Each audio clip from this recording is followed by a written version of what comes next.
डाल डाल आपन यामा हो डाल भरिय छत ले हो पहिले चुमई हया मायापन बेटा हो पीछे से घसी काटा के बेटी हो पीछे से हर जोता के बेटी हो डाल डाल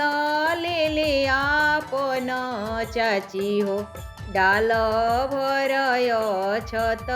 ले हो पहिले चुमई हो चाची आपन बेटा हो पीछे से हर जोता के बेटी हो पीछे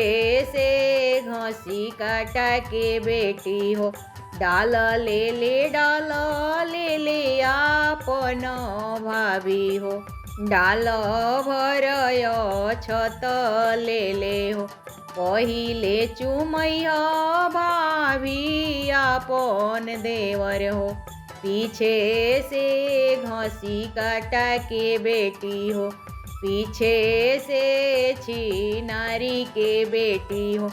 डाल डाल आपन दीदी हो डाल भरय छत ले हो पहिले चुमई